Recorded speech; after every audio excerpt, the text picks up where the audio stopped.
when did you last row a boat? The chances are it was perhaps at the seaside, maybe even on your local river. Chances are, too, it was in a boat like this. Massive, heavy oars, enough room for a couple of regiments. A far cry, I can tell you, from this, the Racing Scull. Just 10 inches deep, 20 inches wide, a flimsy platform, indeed, for a rower of, say, 14 stone or more. You know, rowers say that the blend of strength and skill demanded by their sport makes rowing one of the toughest sports in the world. Why not judge for yourselves? Stay with us for this Sunday and the next 3 Sundays and watch a brand new spectacle, the power sprinters of the Leyland Daf Championship.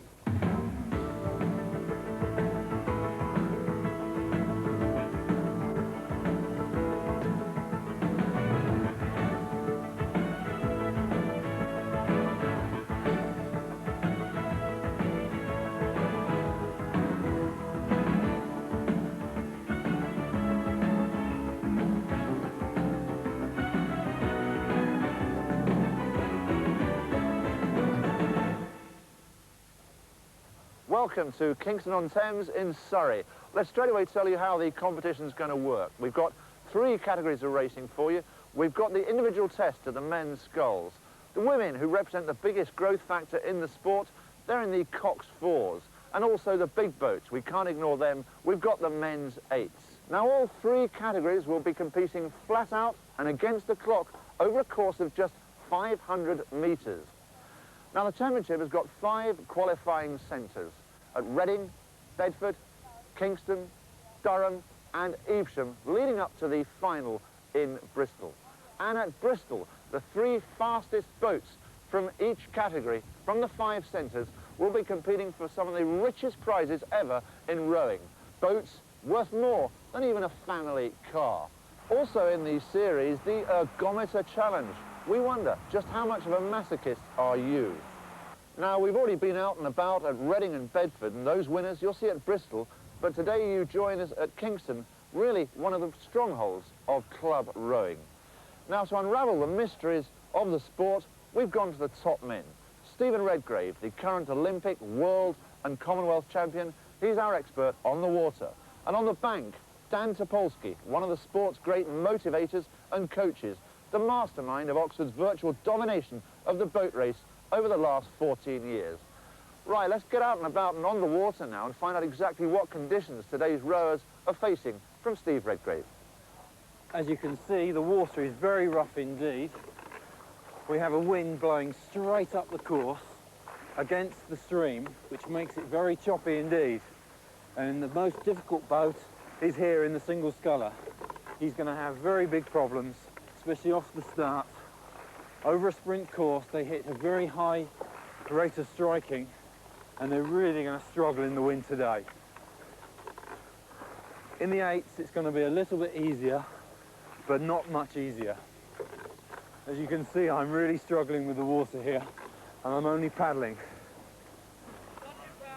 So in the men's 8s now, we've got 2 very different club crews. On the far side, it's the Elizabethan Club, number 63. They're in the pink strip. They're a crew of old boys from Westminster School. And closest to you, the Tideway Scullers, number 65.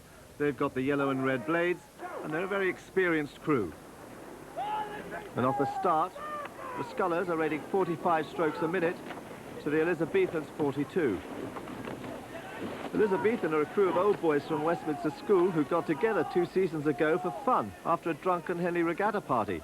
And they've been getting more and more serious and faster ever since. The Tideway Scullers are a seasoned crew packed from bow to stern with successful oarsmen. And here they're rowing stroke for stroke, and there's very little in it, with the Elizabethan Club showing great fighting spirit. You can see the water bouncing around there. They're coming up to the halfway point. That's 37.87, and that's well inside the time that Maidstone and Victor did earlier on. So both these crews well ahead. But Scullers looking strong now, looking powerful. They too are stroked by a Cambridge man. Elizabethan beginning to find it a bit difficult in this rough water.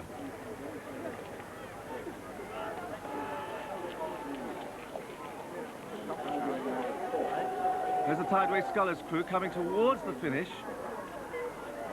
But it's still very close.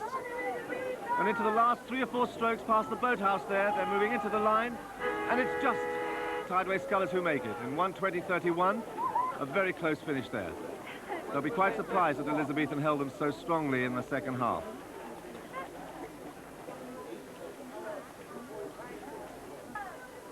Fantastic finish there, and what a great effort from Elizabethan. And 67 Mortlake Anglian and Alpha on the far side, and the home crew Kingston, number 68, on the near side. And Mortlake Anglian, stroked by Ian Roots, are catching the water a bit there on their stroke side blades, but they're clearing it quite well. And that's Kingston, Paul Wensley at stroke, an experienced man, keeping their blades high off the water. In this rough water, there's very little freeboard. They mustn't take water on board. They must try and keep their blades as clean as possible. And the high-rating Kingston crew on this side, moving away now at every stroke from Mortlake. You can see the power at the end of the stroke as they send the boat surging. You can see the bows surging at every stroke. As they come up to the tip of the island, that's Paul Wensley at stroke, pushing the crew on because they're up against the time and they're well clear of Mortlake there. They cross the line 1:19.28, and that puts them into the lead. A good effort by the home crew. So we have a David and Goliath story here with Tiffin School on the far side, number 72, another local crew. And closest to the camera, Imperial College, number 74. One of the best crews around at the moment. They get away very fast, this Imperial crew. There you see their engine room, the middle men in the boat there, the big powerful men working well together behind their stroke man Guy Pooley. He's the man sitting in front of the cocks. He's got ambitions to stroke Cambridge next year. They're coming through to this checkpoint there at 37.72. That's 1 second outside Kingston's time, so they're going to have to push hard over the second half of the course. Because remember, only the first 4 crews, the fastest 4 crews go through, and time is all important. Imperial College are rowing in the Empacker boat, the yellow Empacker boat that Oxford used in the boat race earlier on this year. And that's Tiffin School, rating lower, outclassed because they don't really have the power to match this very strong Imperial crew. And you can see the difference there as Imperial move towards the finishing line, looking very well together. And they cross in 1:20.26, and that puts them into second place behind Kingston. And now for another real contrast, the boys of Emmanuel School, one of the fastest school crews in the country. They're lined up against the University of London, probably the strongest club crew in the country. Emmanuel probably know they don't have a big chance here, but it's very exciting for them to line up against such strong opposition. You can see how rough it is. The water's breaking over the riggers, but they have to stay clean and on top of it. They're a big crew, this UL crew, and they could probably do with a bigger boat. But they're well clear of Emmanuel, keeping their form well.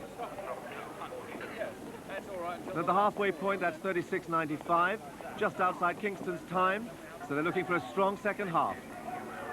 The big man in the middle there, the blonde, number 5. He's swinging rather out of true with the rest of the crew, and that can't be helping their speed, but they are powerful.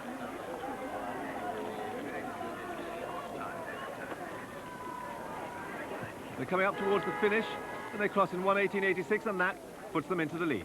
Well, less than 1.5 seconds covering the top 4 crews, 4 of the very best crews in the country, and all of them knowing that only the 3 fastest in the row-offs later this afternoon will qualify for the finals in Bristol. Well, you may remember me mentioning earlier that women's rowing has really taken off recently. In fact, in the last 5 years, there have been 5,000 new competitors. It's a curious fact, isn't it? Well, Dan Topolsky's with the Kingston 4 to find out why it's happening. Kate, you're one of the 5,000, and you've just come into the sport. So what brought you into sport in the first place? It was my father who started me off rowing. He was president at the local rowing club up in Bradford where I started rowing, and he was looking to start up a women's section, and they had 3 girls rowing down there and they wanted a 4th person to make up a 4, and he said, why don't you have a go? Had a go and haven't really looked back since then. And you've gone to international level? That's right, yes, rowed to the Olympics in '84. Sure. Astrid, why do you think there's been this sudden upsurge in the last 4 or 5 years here in women's rowing? I think that the image of women's rowing has changed. Before, everybody thought that rowing must be a men's sport, and suddenly women are doing weightlifting just for beauty reasons. And people are not afraid of putting on some muscles or doing a sport that demands a little bit more from them than just sort of leisurely paddling around. Yeah. And I think also women's rowing has proved that it can be very attractive because women normally have a bit of a better technique. It's not such a brutal sport. And from the aesthetical point of view, I think it's very nice to watch. 500 metres is very different to the standard 2,000 metre race, isn't it? I think for 500 meter you just try to, if you just build up for 500 meters, try to build up your strength and your endurance doesn't come into it so much and you just bash over the course. I mean, you put your head down, it's 60 strokes and the race is over. Yeah. There's no tactics, it's just off and go, power and sprintiness. Start is important, isn't it? Yes, it's very important. And once you muck it up, I don't think you've got a chance to catch up. So no mistakes. So, Shall we see how you go when out on the water now? yes, Let's have a look. try to get it right. Okay. So join us after the break to see if Kingston can. On the far side, it's Kingston Grammar School, number 31. And closest to us, Sons of the Thames, rather inappropriately named, number 32 on the near side. Got to get off cleanly. And they're both away well, and there's very little in it in this initial part of the race. Perhaps Sons of the Thames just got the edge on the near side, and they both went off at about 42 strokes a minute.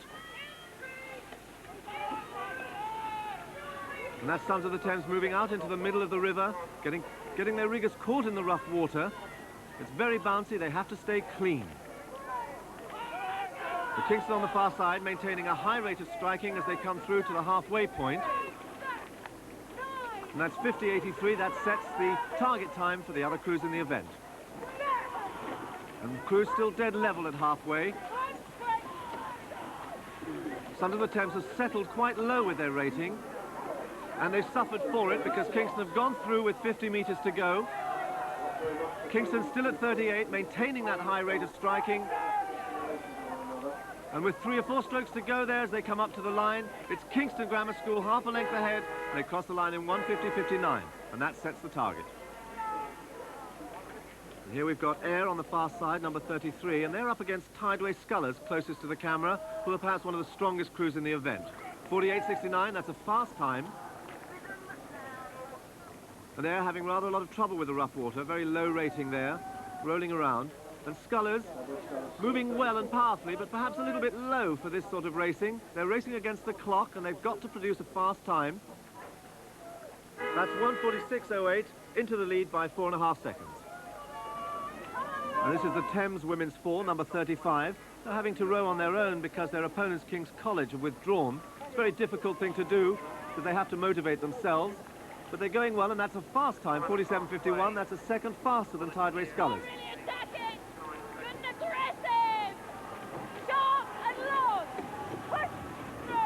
There's their cocks trying to keep the rhythm, trying to encourage that rhythm. It's quite low, but it's strong and powerful. They're a committed crew, this Thames crew. They train 6 nights a week in the gym and on the water, and they're moving well. The last 3 or 4 strokes as they come to the line. And that's 1:41.77, and that puts them clearly into the lead over Tideway Scullers, and the Kingston Schoolgirls go into third, but still in with a chance. Watch out for the lead now in the bright orange vests on the far side, number 39, and they're against Putney Town, number 40, to the left of the screen. Lee are one of the best club crews in the country. They're from London's East End.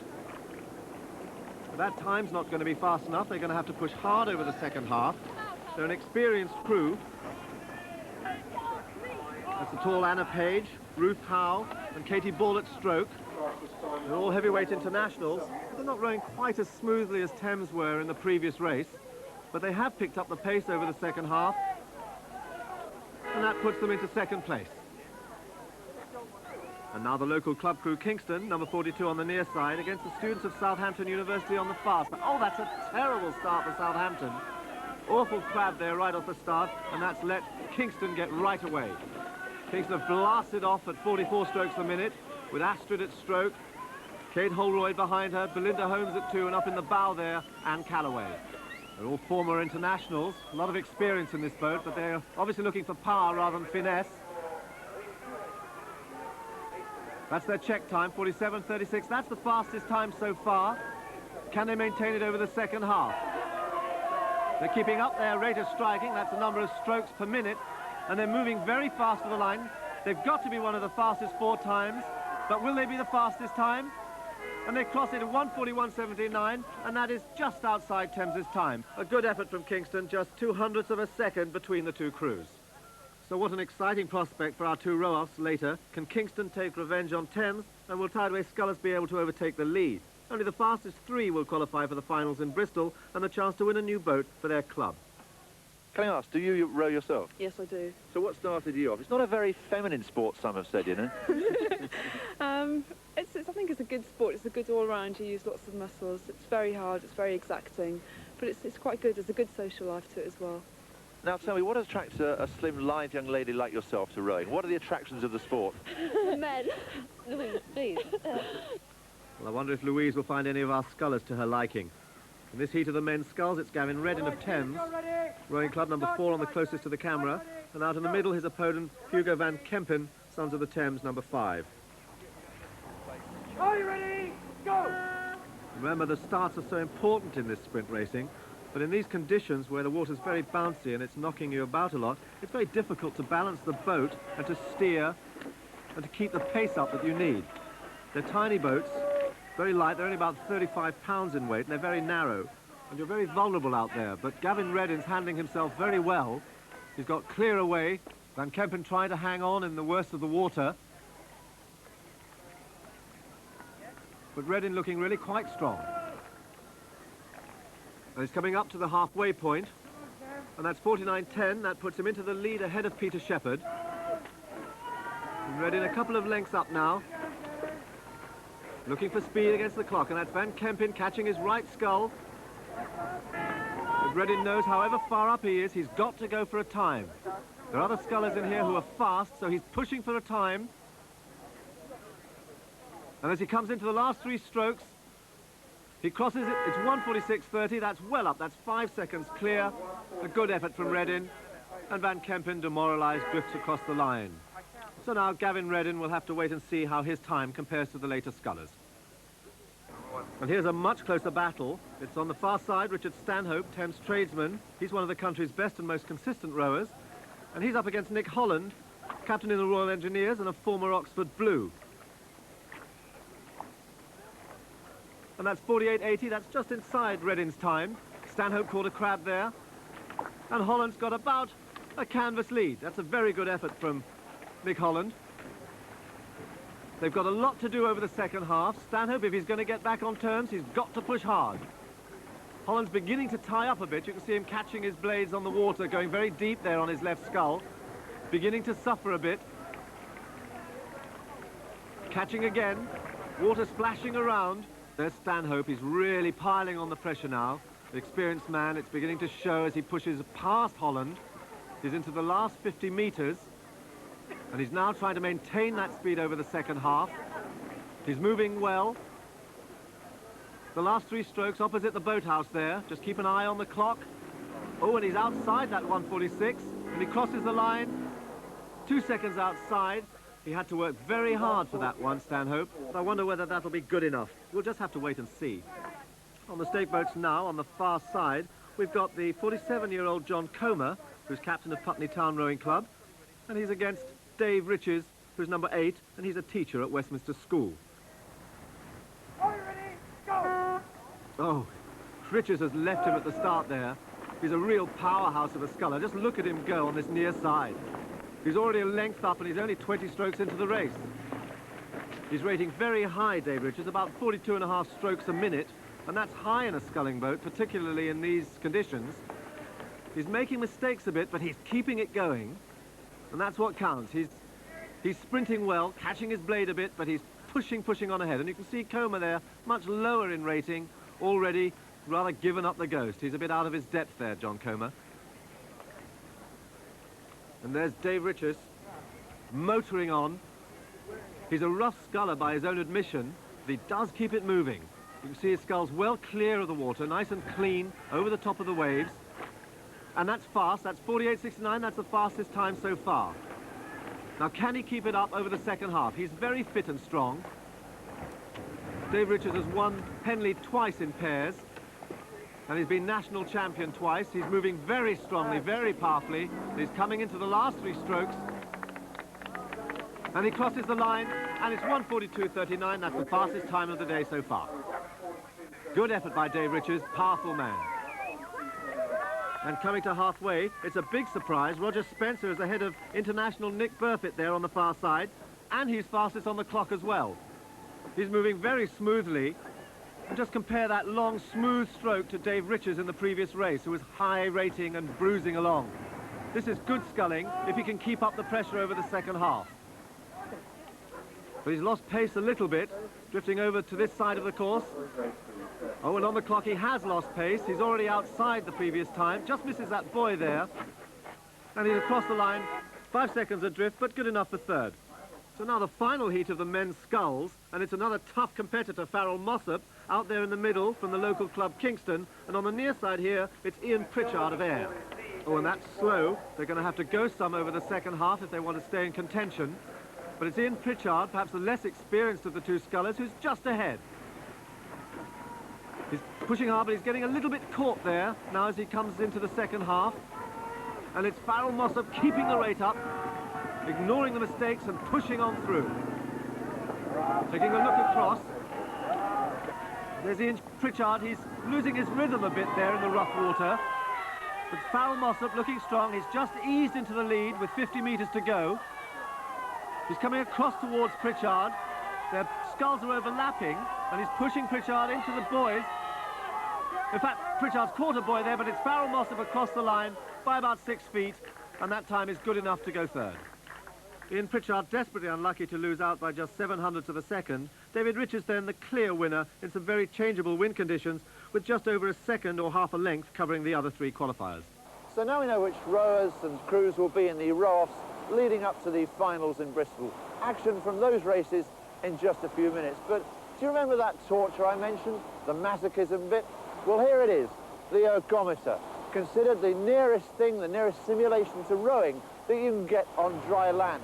Coaches regard it as an essential piece of equipment in training and testing, but rowers hate it because it can expose so many of their weaknesses. Now, this ergometer can be set to measure energy, time or distance. A serious workout for Steve here might last from 6 minutes up to an hour. But for our Channel 4 concept challenge, we're looking for the fastest man and woman over a machine setting of 100 metres.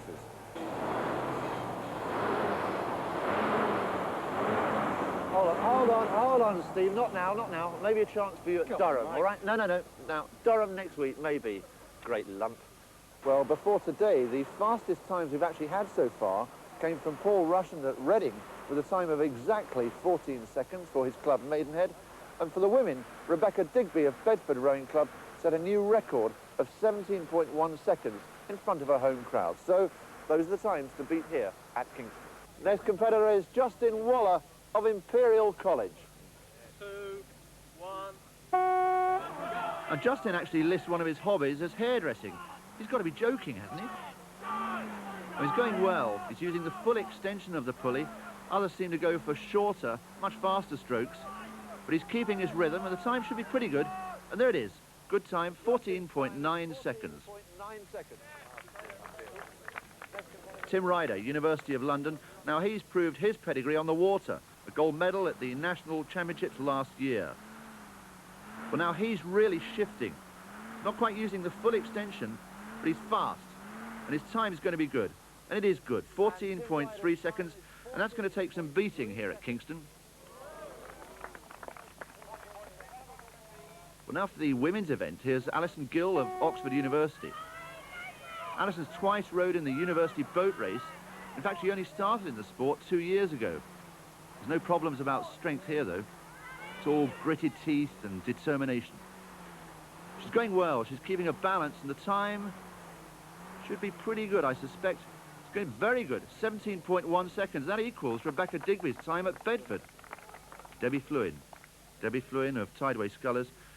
Now, she imports women's clothes from Italy, but you can't call this leisure time, can you?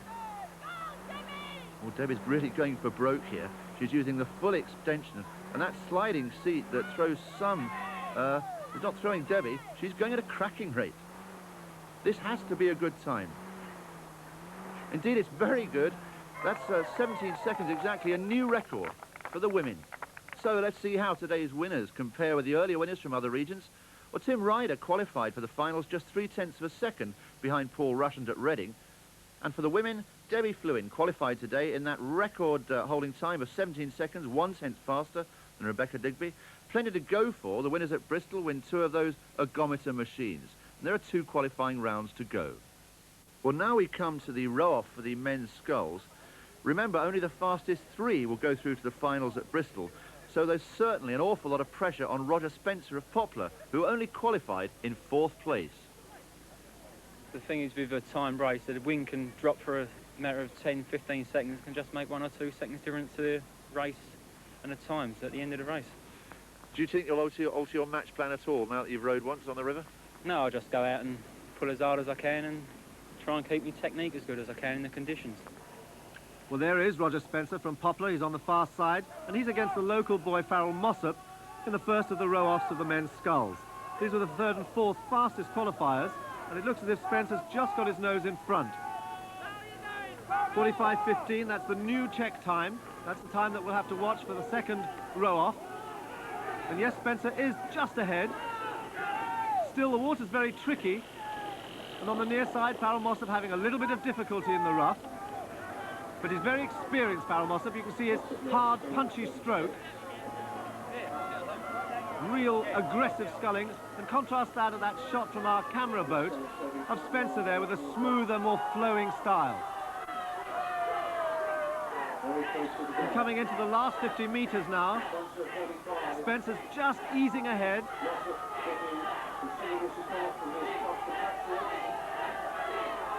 Oh, and Mossop's just missed a stroke there, caught his right skull, and that's given Spencer the chance. He's lengthened his stroke, he's pushing the finish, and the last couple of strokes he's opened up about half a length there on Mossop, and he crosses in 1:38.32. Good piece of sculling from Spencer, and Mossop will have to wait for the second row-off to see if his is one of the 3 fastest times. But just watch for Mossop's crab here again, just 10 metres from the line. There it is, that's the crab on his right skull.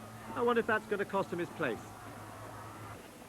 So now the 2 fastest qualifiers, Gavin Reddin on the far side and David Riches, who described to Mike Morris the conditions just before he boated. They are quite difficult, but it means that the neat technical scullers, the ones who are known to be the fastest scullers, don't have quite such an advantage, and so the slower scullers or the rougher scullers like myself have more of a chance, and it looks like that's the way it's gone. So when the conditions are bad, it can be a question of brute force over technique, can it? Yes, it's merely brute force and ignorance, and that's what I seem to have a lot of. So it's Dave Riches then on the near side, and Gavin Reddin out in the middle. And Riches then, he's off hard and fast again, but you can see he is a rough sculler. He's caught his sculls now 3 times in the first 6 strokes, but he's getting clear of Reddin, who just didn't seem to get off the start at all. That's Riches, catching his skull there, his left skull on the water, but he's at 38 strokes a minute, and he's pulling clear of Reddin.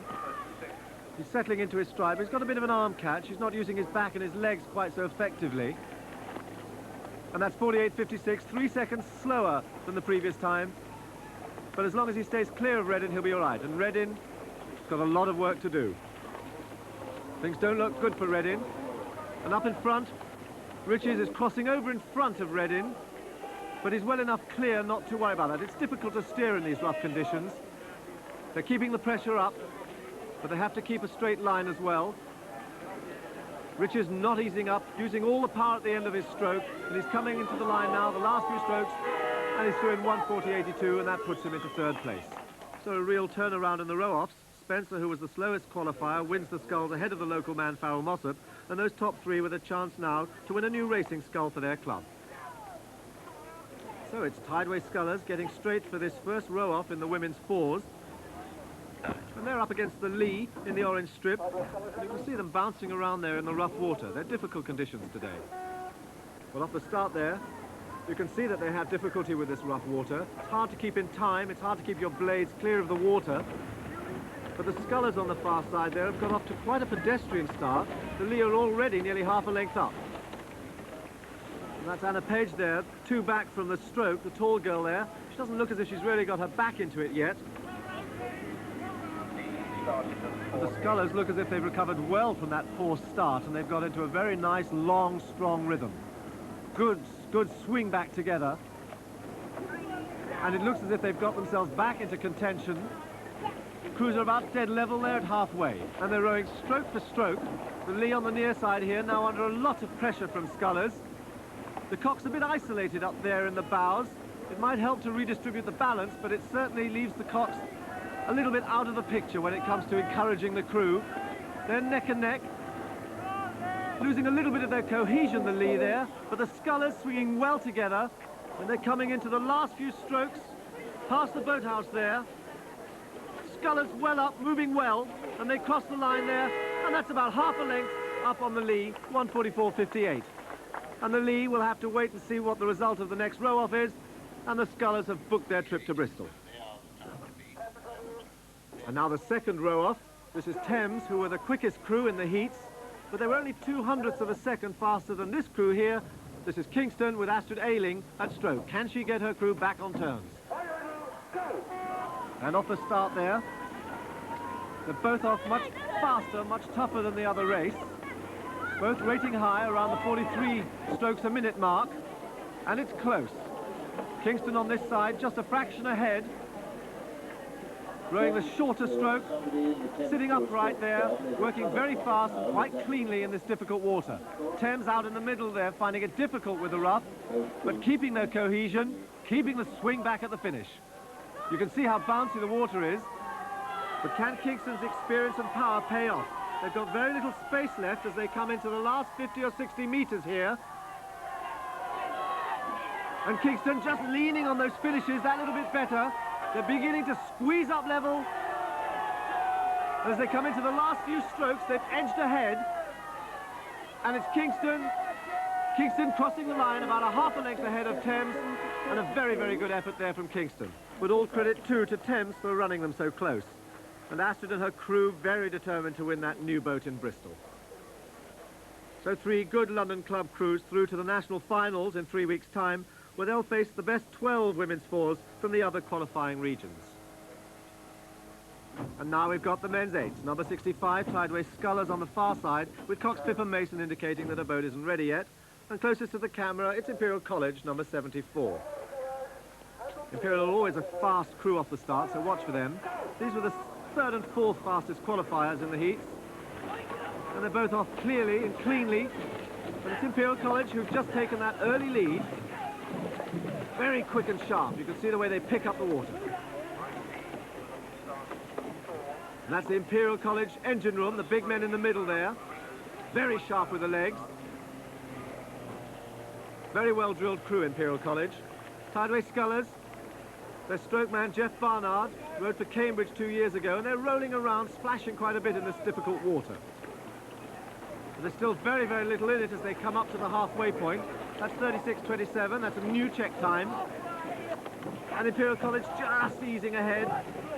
Moving well, they're about a 1/3 of a length ahead. You can see the legs moving down fast.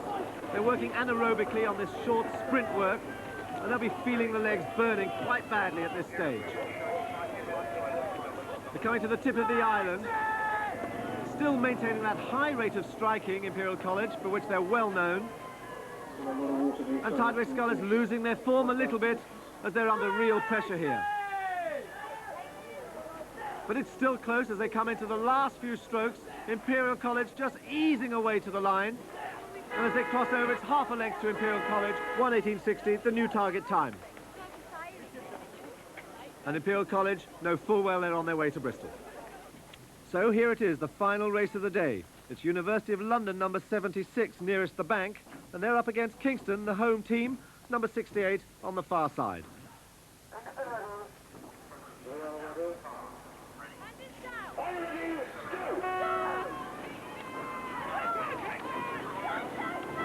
And both crews are off to a phenomenal 48 strokes a minute. That's very high, even by sprinting standards. But it's UL who look the more efficient, and they're just easing into the lead there by a few feet. There's about 3/4 of a ton of man muscle going into these strokes. But it all has to be done with the timing, the balance and finesse of a ballet dancer. You've got 8 men trying to work as one there. And that's Kingston, number 68, splashing quite a bit, but they're still in contention. And that's 35.59. That's fast to the halfway point, with UL showing in front. And both these crews still in with a good chance of qualifying for the finals. But UL's blades catching the water and flying around a little bit as the pressure's really on. Maybe they're paying the price for going out so fast. But UL there, closest to us, they've picked it up rather better now. And they're going for the last quarter of the race. Kingston there in the red strip, shortening up. Not been together quite so long, and they're under tremendous pressure here as UL start to squeeze away in this last few strokes of the race. Look for that corner that Kingston have to beat, 1:18.60 there in the corner as they pass the boathouse, and it's UL about a half a length up as they cross the line, 1:18.76. So University of London goes second behind one of their own colleges, Imperial. That's a rare defeat, and they won't be pleased with that when they find out. And Kingston, who put up a great show for their home crowd, with their cox, Carol Grant, anxiously listening out for their time. But I'm afraid they're going to be disappointed because, as you can see, it's Tideway Scullers who grabbed that last qualifying place, and only one of those top 3 clubs could well take the championship title. So now we know which of today's crews will be competing for those valuable prizes in the final in Bristol. But there's a special equipment award from today's racing awarded to the best overall club performance here at Kingston. And that's Sarah Bolton, Vice-Captain of Thames Rowing Club, receiving the silver plate and cheque from Chris Thornycroft-Smith, the Marketing Director of Leyland Daf. Well, we do hope you've enjoyed today's racing at Kingston. Next Sunday, we're off up to Durham, the beautiful cathedral city of Durham, to see what the best of Scotland and the north of England can produce. See you next Sunday. Bye for now.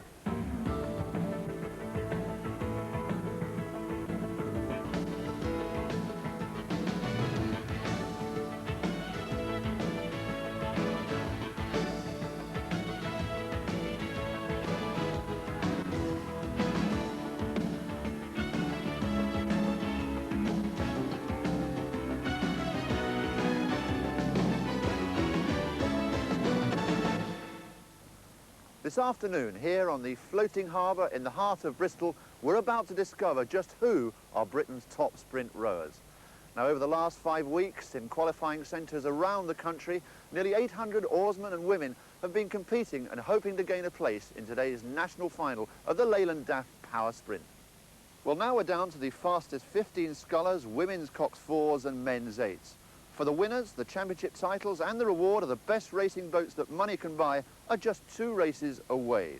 For the first time in the competition, the crews will be racing across 3 lanes, starting opposite the new quayside housing. From there, the 500-metre course runs parallel to the working docks and alongside the ships that daily discharge around 1,500 tonnes of sand, pumped up from the Severn estuary for the construction trade. With 150 metres to go, they'll pass the city marina. A real mixture of leisure craft to admire, but no time for our rowers as they approach the finish line beneath the bows of the SS Great Britain, built, by the way, by Brunel in 1843, the first ocean-going propeller-powered iron ship. Well, of course, today it's all about human power. Remember, all the boats are racing flat out against the clock, and in the opening heats of each of our categories, we're looking for the 3 fastest times to go forward to our grand finals later on this afternoon. Right, Dan Topolsky is at the start, and Steve Redgrave, well, he's about to give us a check on the course. The interesting points of this course is there's no stream, no tide, which makes it very fair, excellent for this sort of racing. The other interesting point is there's very high walls, which gives a slight swell and can upset some of the crews. As long as the wind doesn't get up, I think we're in for some excellent finals. Let's go over to Dan. So for the first time in the Daf Sprints, the crews are going to be racing 3 abreast. And in this heat, on the far side, we've got Mike Horrocks from Birmingham. He won at Evesham. In the middle, it's the big man Paul Russian from Maidenhead, and he's no stranger here to Bristol. Got a 100% record here, as a matter of fact. I did 1 Elite 4s at Bristol Regatta and Elite 8s a couple of times and Senior B8s once. I'm pretty used to this place, you know, it's a nice place. I like coming here every year. And completing the lineup is Rory Henderson from the Lee in the orange vest. He won the 2nd round at Bedford.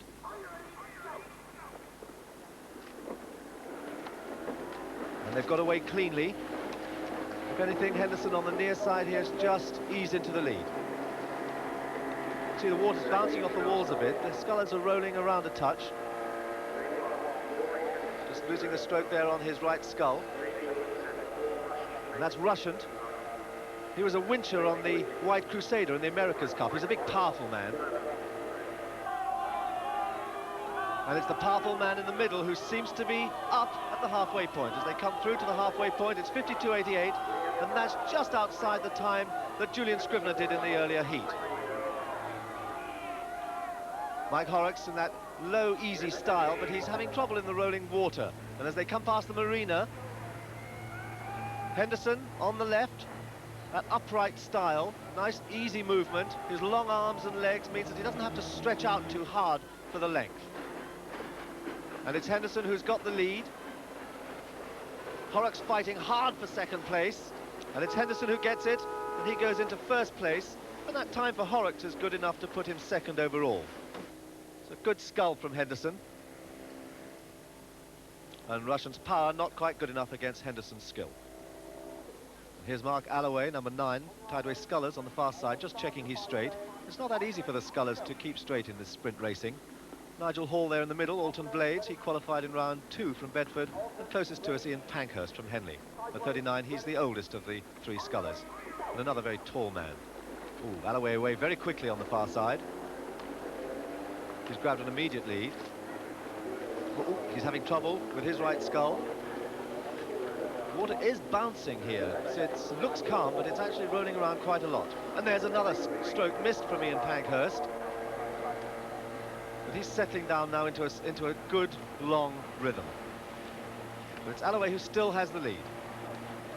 Well, Nigel Hall, rather low and too comfortable for this sort of sprinting. That's Pankhurst on the near side, piling on the pressure. He's an architect from Henley. Hasn't got a big reputation as a sculler, but he's doing very well here.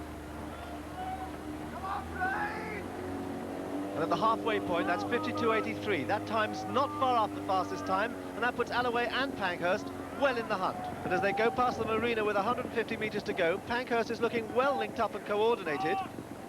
Remember, it's only the 3 fastest scullers who'll qualify for the grand finals later this afternoon, so none of them can afford to relax or make any mistakes.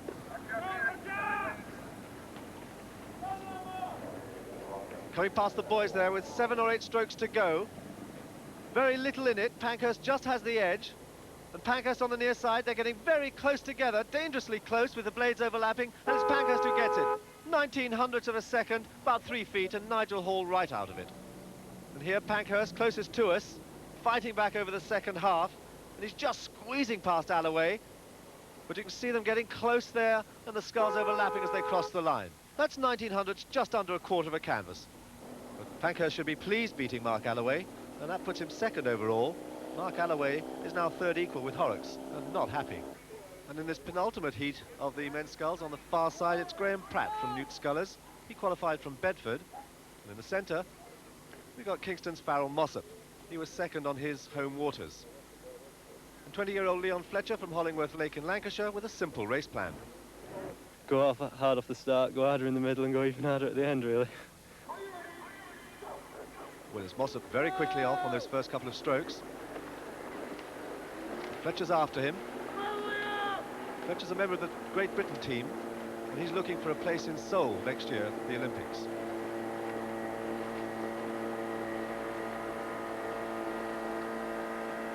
Brute strength there, brute strength and not a lot of finesse, but he's a powerful man, and he's well up there, you can see, and so is Pratt on the far side. Graham Pratt on the far side keeping well in contention. In fact, he might well be just a little bit up. Fletcher closest to us, those fast legs, those are the driving force in rowing. Watching those legs just slamming down on the stretcher.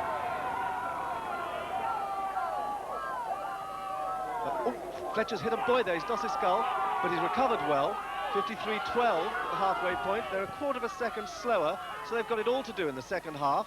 That's a tiny platform that Fletcher's balancing on. It's only 18 inches wide and 35 pounds in weight.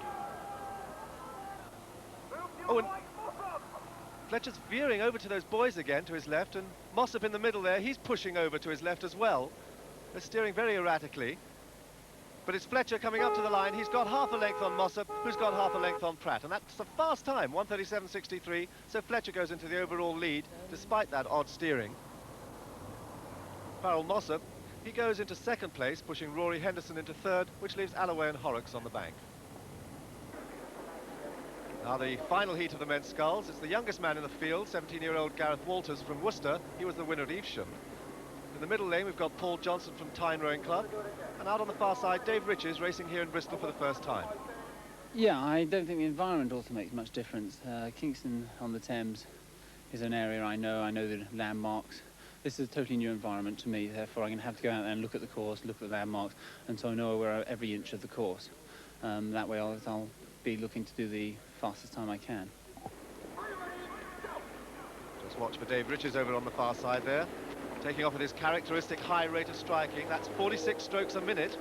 But Walters, nearest to the camera here, he's at 45 strokes a minute, and he's matching him well. Watch him settle into his stride there. Reaching out. Dave Riches is staying high. He's having a bit of trouble in the rough water, which is bouncing off the walls.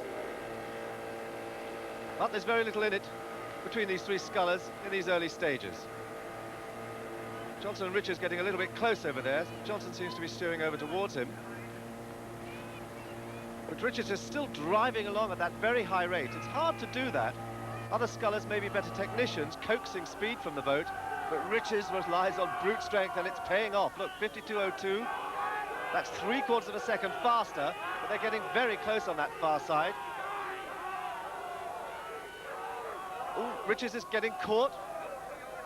Riches having trouble with his right scull. He's getting it caught under the bows of Johnson's boat. There you see it again.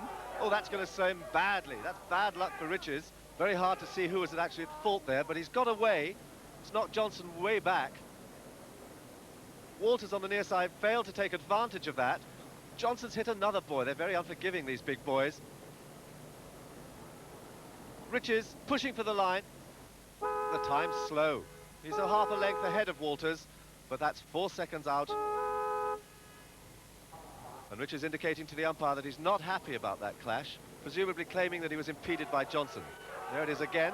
Look at Riches on the far side, straying towards Johnson in the middle, and Johnson clearly going offline as well to his left. There's the clash in neutral water, so both of them really at fault.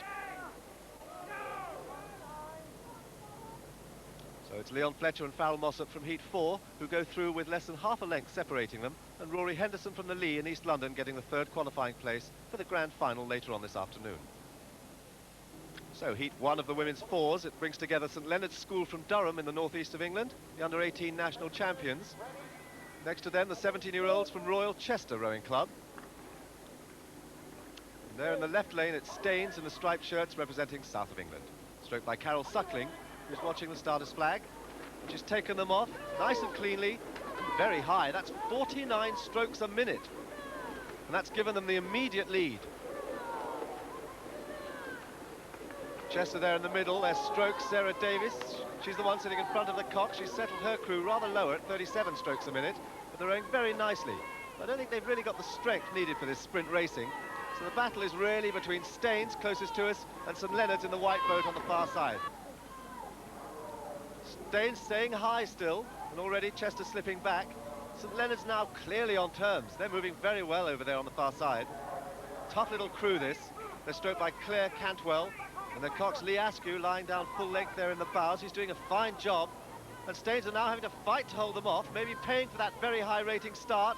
They're coming up to the line. It's a very close finish, and as they cross the line, half a length. It's about a half a canvas to St Leonard's, who set the target there with 1:44.77 for all the other crews to chase. Very good effort from them, and Staines in second place, surprised by the strength of the schoolgirls from the north of England. Next on, two crews from Kingston, Kingston B, who qualified from the open round at Reading. An apprehensive-looking Peterborough there, the meat in the Kingston sandwich, who were runners-up in round 2 at Bedford. And the hot favourites, Kingston A, the winners on their home waters in round 3. It's the very experienced crew on the near side, and former British internationals from Kingston, who go straight into the lead. Very powerful. Peterborough there in the middle, they may not have the pedigree of Kingston, but their stern pair, Joanne Canton and Deirdre Wellham, were national junior champions in 1981.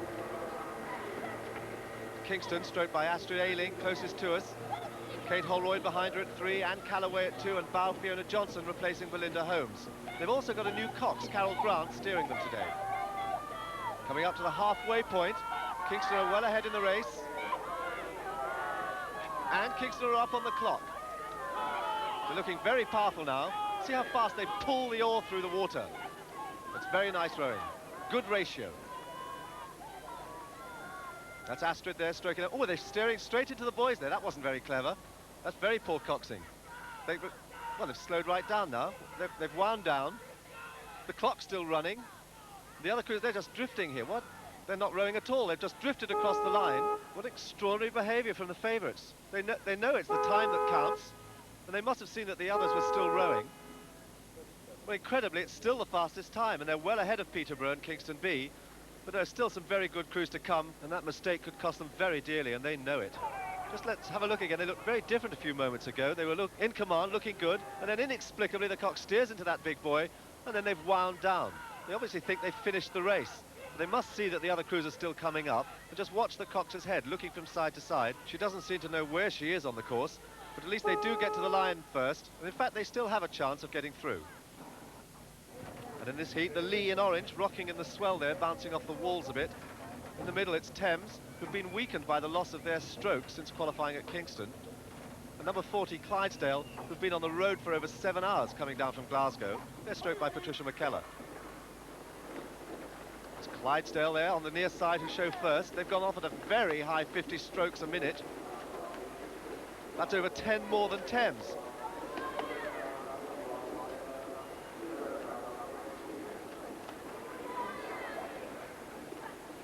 That's Thames in the middle, who've settled perhaps too comfortably. They look rather sedate. And Lee over there trying hard to stay in the race. See how much more racy and aggressive the Clydesdale crew are. That's them on the nearest to us. And they're still at 42 strokes a minute, and they're pushing very hard, not making any mistakes. They're not a very elegant crew, but they're really pushing hard. And they're coming up here to the halfway point. At halfway, that's slower than Kingston on time, but remember, Kingston came a cropper at the end of that last race. It's Clydesdale moving ahead of Thames. Thames really aren't the crew we saw in round 3. They're really struggling there. That's the Scots with Patricia McKellar at stroke, and behind her Ailey Curry, at 2 Ruth Fulton, and Bao Curran Butt. They're rowing very nicely and well together. They're coming into the last 30 metres. Well up. Keep an eye on that clock there in the corner. That's Kingston's time, and it's Clydesdale inside it with 1:41.71, and a good length clear of Thames and the Lee. Lee about 3/4 of a length back. So it looks good for Clydesdale, but they can't yet be sure of a place in the final with the last heat about to start. Tideway Scullers on the far side. They've brought in the experienced Pauline Bird at stroke. Alongside them, Agecroft from Salford in Lancashire. And there's Birmingham, who were impressive winners in the last qualifying round at Evesham. All 3 crews have a chance here to make the final. Birmingham, nearest to us in the dark boat, away nice and cleanly. The light crew, they're about 10 stone, and their cox is very young, 14 years old, Simon Freeman, in the white and blue of Birmingham. But they're a strong and a consistent crew. It's very even now in the early stages. Agecroft there in the centre. We're only 1/100 of a second behind Clydesdale in the qualifiers, and it's Clydesdale who are now the overall leaders. But Birmingham looking good as the crews come up towards the halfway point.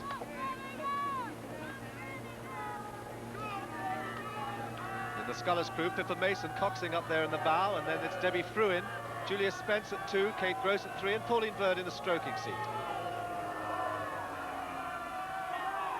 At the checkpoint, it's 52.50, and that's the fastest. So all 3 of these crews in with a real chance for a final place.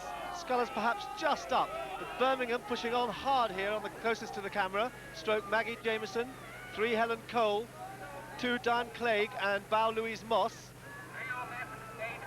Boat running very smoothly and well. In the last 100 metres or so, passing the marina, Tideway Scullers perhaps just got the edge on the far side. Scullers swinging very nicely together back onto the finish. And approaching the line, 1:41.71 is the time they're chasing. And they're inside it, 3.5 seconds inside, and 1/3 of a length up on Birmingham, who also make the final. But unlucky Agecroft there, just half a second off that 3rd place.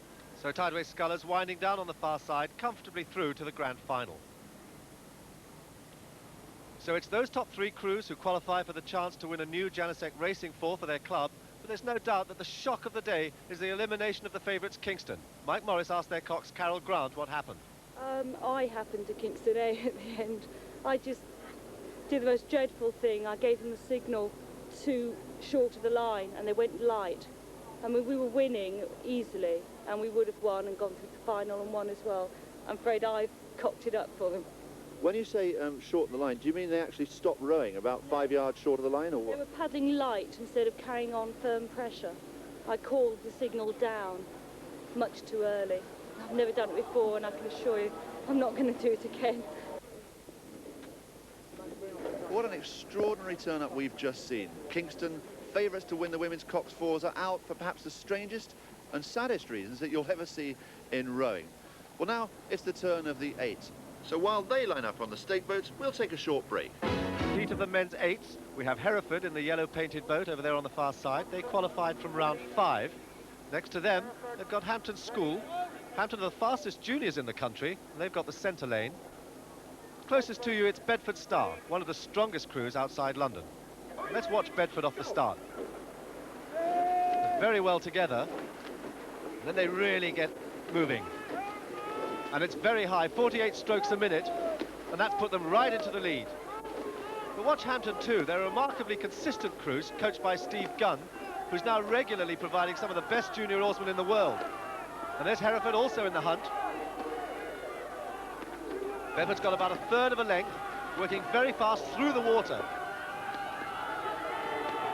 That's the Bedford engine room, the men there in the middle of the boat. But none of their legs are as fast as strokeman Jonathan Singfield. See how quickly he opens up through the stroke. The halfway point, 42.33. That's faster than Agecroft in the first heat. The Bedford number 5, rather slow on the number 7. You can see his blade going in slowly. But Jonathan Hull's there at 7, glancing across at his old school. That's Hampton. And it's Hampton in the middle really pushing hard. And Hereford on the far side also coming up. But coming into the last 3 strokes, it's Bedford. Bedford with a third of a length in 1:18.92, and that puts them into the lead, with Hampton just edging out Hereford. So Bedford Star setting the pace with a cracking row there. The Hampton schoolboys, who really did stick to their task, being rewarded with 2nd place overall. And on the stake boats now, number 67, Imperial College, rowing in a yellow empacher, winners at Kingston. On the far side, it's Molesey, number 69, qualifiers from round 1 at Reading. And in the centre lane, it's Nottingham County, also in a German empacher. Imperial are the very fast starters. They're a well-drilled crew. Going off with a little less zip than usual, 44 strokes a minute. And Nottingham and Molesey, they've both got off quite well. Molesey on the far side. Imperial College have an excellent pedigree, 5 junior internationals, an Oxford Blue, and Guy Pooley, their stroke man nearest the camera, a Henley winner. But Molesey on the far side are certainly not overawed. They're also at 44 strokes a minute. Their stroke man Simon Aspinall setting a very, very good pace for them. And in fact, at halfway, Molesey are ahead, and they're faster than Bedford. What a great first half from Molesey. Can they maintain it over the second half? Here come IC. They really have to go over the second half. Nottingham out of contention. Imperial College under tremendous pressure there as strokeman Guy Pooley drives for the line. Still nothing in it at all. It's a fantastic battle between these two. Can Molesey hold them off? Still neck and neck as they come into the last 3 or 4 strokes. And then they hit the line, there's nothing there at all. It's a dead heat time, 1:19.01. That time shows that they both lost ground on Bedford over the second half. Watch IC again, trying to get back on terms over the last few strokes. They come up to the line. And it really is a dead heat. It's a dead heat on time, but in fact the judge's verdict gave it to IC on the near side. They go 2nd behind Bedford, and Molesey a 3rd overall. In this next heat of the men's 8s, the Lee, number 72 on the far side, they qualified from Bedford. In the centre it's the University of London, like Imperial College, they're in a yellow empacher. And closest to you, Newcastle University, who qualified at Durham in round 4. Are you ready? Go! Run, Newcastle! There's the London University purples in the middle there. They're away first at 48 strokes a minute. They grab the early lead. UL recently beat the British National 8, and you can see why. They're rowing very efficiently and well there. Newcastle are one of the best provincial crews, stroked by Mark Saunders, who's a fourth-year medic. UL have 3 youth internationals on board and an Olympic oarsman at 6. They've got Mark Norton at bow, Dave Martin, Tim Ryder, Ben Squires, Orlando Warner, Sally Hassan, Mark Hurd, and stroke Simon Webb, with Cox Richard Best pushing them on. That's 42.25. That's 3/4 of a second slower than Molesey in the previous race. And remember, only the 3 fastest go through, so UL are going to have to move hard over the second half. But they're well clear of Newcastle and Lee. There's stroke man Simon Webb keeping UL at 44 strokes a minute. That's a very good stern trio in the UL boat there, working together. They're coming up to the line. They're over a length up, and they cross in 1:18.90, just 0.02 of a second faster than Bedford, and they go first. Lee and Newcastle battling for second. Lee got there by a couple of feet. So UL stamping their authority on this event. Now the last heat of the men's 8s, it's Gloucester number 73. They qualified as winners from round 5. Tees in the yellow boat qualified from Durham. They're in the centre. And on the far side, it's Tideway Scullers. Lots of experience in this boat. They've got the yellow and red blades. Are you ready? Go! Off the start, Gloucester away fast. That Gloucester are up just off the start. They're very splashy, throwing off a lot of water, getting their blades badly caught. Tideway Scullers rolling around a little bit too, but they're looking very solid in uniform behind stroke man Jeff Barnard, who's a Cambridge Blue. But there's very little in it. Gloucester nearest to you also have a Cambridge Blue, Roger Stevens at 7. That's the Tideway Scullers on the far side. A good shot there of the Scullers from our camera boat, working in close harmony, which is so essential to move as one. And they're well up on tees. And that check time is just 0.4 of a second slower than Molesey, so the second half again has to be special. Passing the Marina, Gloucester on the near side, still well in contention. Stern pair pushing hard there. The Scullers trying to squeeze every last inch out of the boat on the far side, but still very little in it. They come down to the last 150 metres. In the Scullers boat, it's Rolf Munding and Jeff Barnard there in the stern, leading the crew, still rating 42 strokes a minute. But Scullers got a length as they come into the finish, and they cross the line, and it's very quick, 1:18.77, with Gloucester second, but it's Tideway Scullers who take the overall lead with just 0.13 of a second over London University. What a terrific competition in the 8s, with less than 1/4 of a second covering the first 5 crews. So Imperial College and Molesey are squeezed out by 0.09 of a second, but what a great prospect for the final, with Scullers, UL and Bedford fighting it out to win that new 8. So now we know who's going to be in the grand finals of the 8s. Indeed, all the action from the grand finals coming up very shortly. But earlier on this morning, we staged the final round of the good old Channel 4 Concept Challenge. Yes, the quest to find the fastest man, fastest woman, over 100 metres on what's become known as the Rowers' Rack. And oh yes, we finally let Steve Redgrave have his chance. We kicked him off at all the earlier rounds, kept him off the machine. Finally, he got his way. For Stephen, idle pleasures are not the order of the day. It's been rumoured that he's broken 14 seconds on this machine. Just look at the effort there. Steve does not like being a runner-up. And the time? 13.7 seconds, the best we've seen so far. He is a champion, but that was suspiciously good. Time, I think, for a little quiet interrogation. You little tinker, you've been practising, haven't you? Well, I tried to have a couple of goes beforehand, but I didn't do very much. You've been training all day, haven't you? 13.7 seconds. It's quite a good time. Very good time. I wonder if that time will be beaten in the competition, which I say happened earlier this morning. Let's see how they got on. And naturally, we started with the ladies.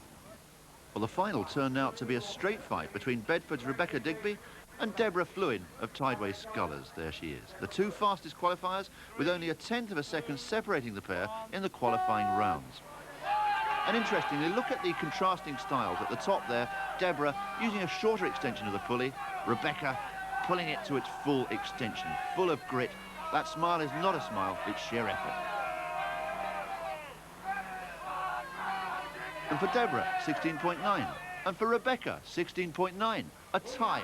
They both had to do it all over again.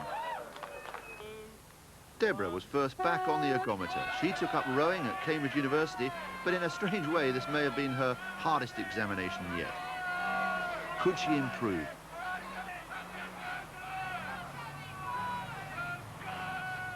Well, there's the time, 17.3. She was slower. Some well-earned applause for her, but I suspect she was a shade disappointed. Now Rebecca Digby of Bedford faced a problem. Her target may have looked easier, but she'd been waiting around and cooled down a bit. And as we know, second time around is often harder. The moment of truth for her. 17.1. She'd won by 1/5 of a second. The crowd looked happy?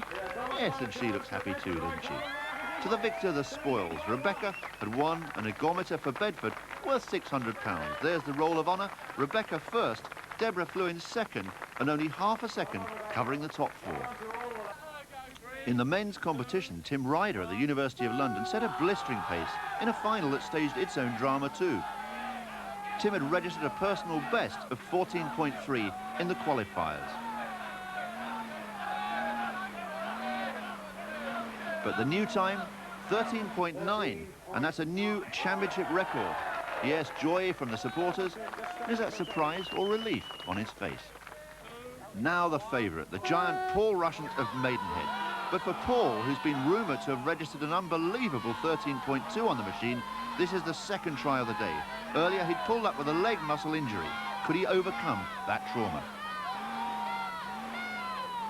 14.3. The leg had hurt, but maybe defeat hurt him even more. He was way below his personal best on the big day. So it's the University of London who gained for themselves the new ergometer, and Paul Rushent who has to settle for second place. And like the women, just half a second between the top 4. Now at last, the moment we've all been waiting for, the start of the grand finals. You can throw away your clocks now because it's boat against boat, crew against crew. First across the line is the winner.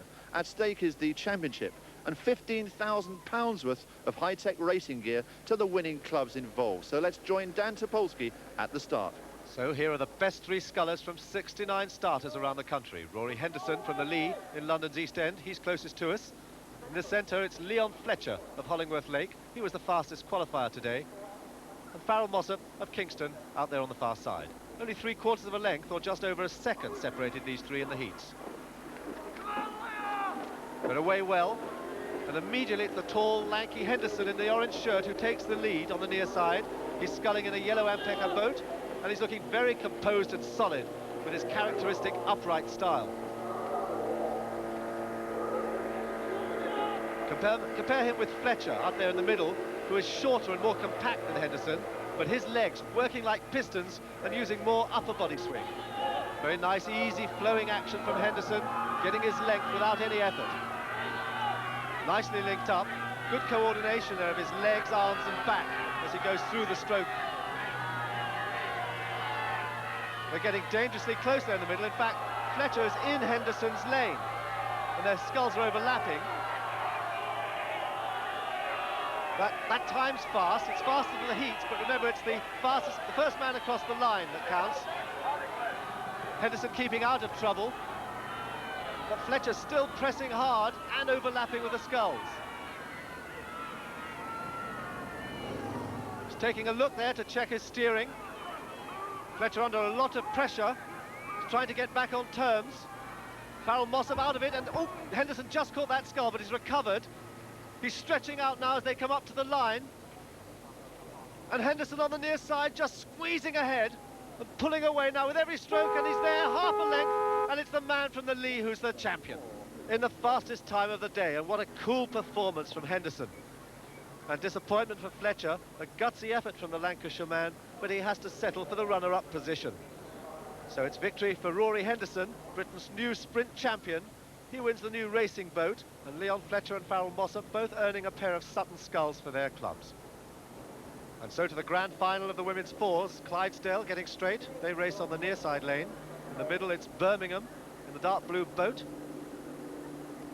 And there on the far side, Tideway Scullers, the most experienced crew and the fastest qualifiers. Clydesdale nearest the camera. Clydesdale off at 49 strokes a minute. That's 10 higher than the Scullers. But they're not making all that much impression. It's Birmingham in the centre who are leading, and they're settling into their most economic rate. Oh, that's an awful crab. Number 3, Helen Cole. But they've recovered well. It certainly knocked them back, and Scullers will have taken advantage of that. But Birmingham are fighting back. They're working at 38 strokes a minute, and they're really getting back into this race. Maggie Jameson there, their stroke, very cool. And young Cox Simon Freeman driving them on. Scullers also at 38 strokes a minute. They're all national team members. They're keeping their cohesion well. That's Pauline Bird setting a lovely rhythm, with the crew swinging nicely back together at the finish. But look at Birmingham. That's showing what you can do with hard work and dedication. They're definitely in contention after that nasty crab, but can they raise their game for the sprint home? It's down to 36 strokes a minute now. It's a bit low, but it needs that little bit extra. The Scullers are up to 38 strokes a minute. That experience showing through as they push for the line. But Birmingham hanging on well. Just a couple of strokes to go, and it's Scullers who get it. It's a quarter of a length from a very plucky Birmingham crew. And Birmingham will regret that early shipwreck. There are Scullers with that look of satisfaction for a job well done. Their time, again, the fastest of the day by over a third of a second. So it's Tideway Scullers who win that new boat for the women's section of their club, but all credit too to Birmingham and Clydesdale for reaching the final, and they'll both receive a new set of oars. And so to the final of the men's eights. Bedford Star there getting straight on the near side. The University of London on the middle station again, and this is the race that they've been working towards. Well, we're just going to come off very fast and just keep it going, I think. We've practiced our starts, they're going reasonably smoothly, so we're going to come off about 44 and hope to keep it up at that sort of rating all the way. And on the far side, Tideway Scullers, the fastest qualifiers. That stroke, Jeff Barnard loosening up. Only 1500ths of a second separated these three crews in the heats. All three crews away clean and high. These are the three fastest crews in the country from 50 starters. There's UL stroke Simon Webb taking them off at 50 strokes a minute. So much for Ryder's predicted 44. There's Bedford Star's engine room working well behind their young stern pair, Holt and Singfield. And there's very little in it after 200 metres. London University still at 48. It's all or bust here as the crews come up to the halfway point.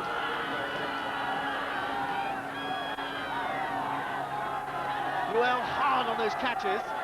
And it's Scullers at 44 strokes a minute. What an extraordinary pace these crews are going at. Just listen to that crowd. Supporters from 35 clubs represented here today. There's UL showing remarkable cohesion at this very high rating. Their boat rock steady. And Bedford there, Bedford seem to have wound down. They're not putting any effort there. There's no sign of any breakage.